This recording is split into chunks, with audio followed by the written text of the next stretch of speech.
नमस्कार। The communicator के cultural connect में आज हमारे साथ हैं Lucknow public college of professional studies के प्रोफेसर डॉक्टर आनंद कुमार राय जी। नमस्कार सर। नमस्कार सर, आज हमारा विषय है पितृपक्ष।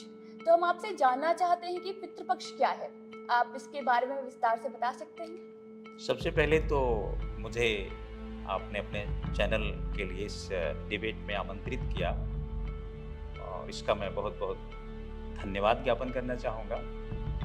और जहाँ तक पितृपक्ष की बात है, हमारे सनातन धर्म में इस पक्ष को लेकर के बड़ी मान्यताएं हैं। सबसे पहले मैं पितृपक्ष पर आने से पहले मैं आपको कुछ जानकारियां दे दूं।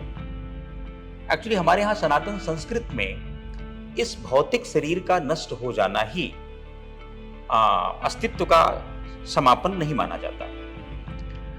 एक्चुअली इसके बाद जो हमारा भौतिक शरीर खत्म होता है तो इसके बाद भी 4 शरीर हैं, जिसमें सूक्ष्म शरीर होता है। सूक्ष्म शरीर में जो 4 शरीर, मनोमय शरीर, आपका प्राण शरीर, ज्ञानमय शरीर, विज्ञानमय शरीर, इतने शरीर होते हैं।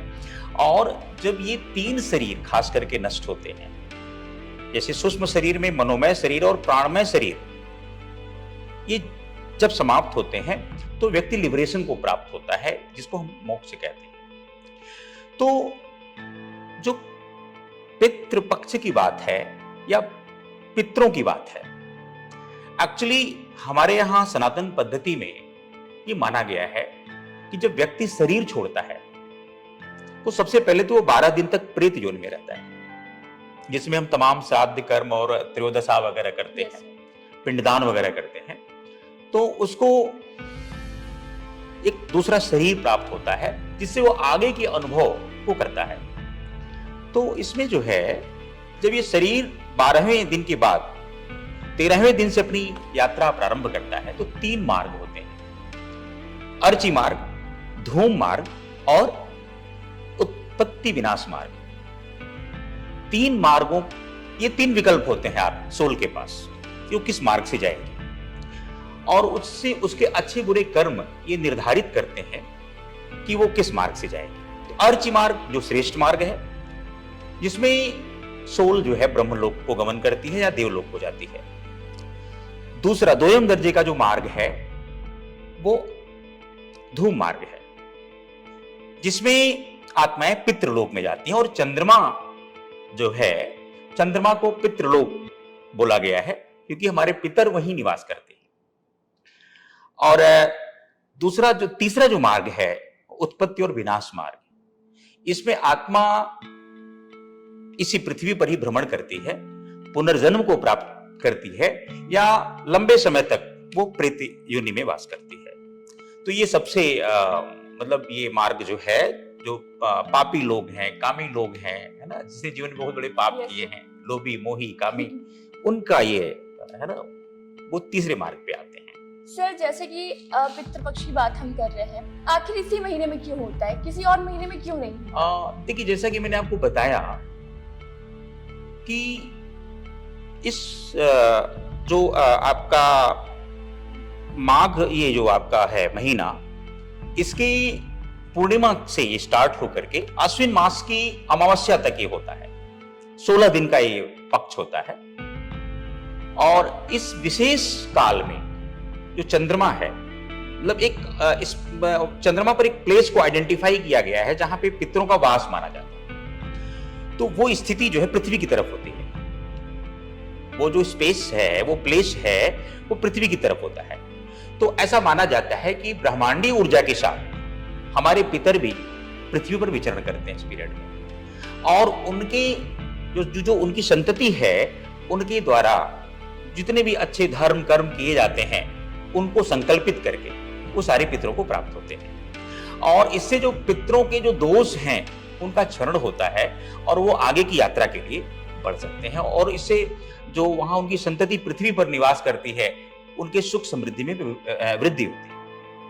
सर, जैसा कि अभी आपने बोला कि मृत्यु के बाद जो आत्माएं होती हैं, सर क्या भूत प्रेत का वास्तव में कोई अस्तित्व होता है, या फिर जब मृत्यु होती है तो हर मनुष्य वो मृत्यु योनि में जाता है?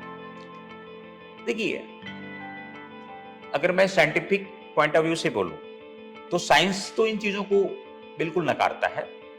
और चूंकि मैं साइंटिफिक टेम्परामेंट का व्यक्ति हूं, मैंने साइंस पढ़ी है और मेरी कंप्यूटर साइंस पे रिसर्च है, तो मैं इन चीजों को कनेक्ट करके देखता हूं। मैं अपनी वैदिक संस्कृत में कही हुई चीजों को कुछ भी गलत नहीं मानता।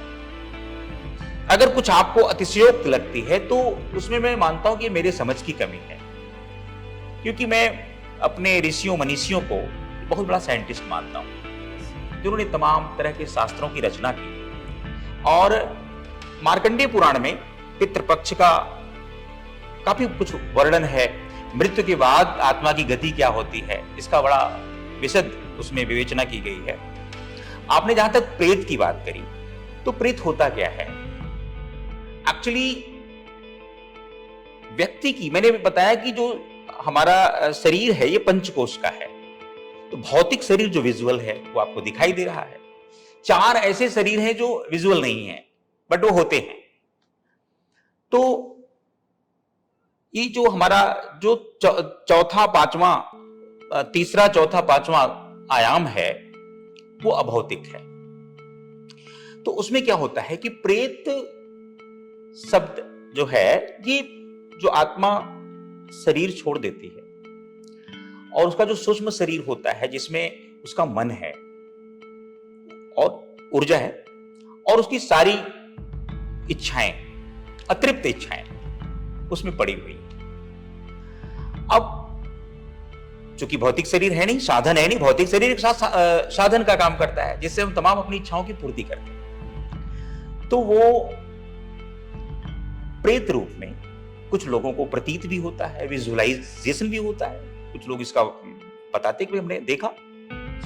तो प्रेत का अस्तित्व माना गया है। प्रेत भी एक योनि मानी गई है, हमारे पुराणों में बिल्कुल उसको मान्यता दी गई है कि वो भी एक योनि है, लेकिन वो योनि दुखद योनि मानी गई है। मतलब उसमें जो आपकी अतिरिक्त इच्छाएं हैं, जो कि साधन है नहीं, तो आप वो दुखों की योनि है, पीड़ाओं की योनि है, उसमें कोई भी सोल पीड़ित रहती है।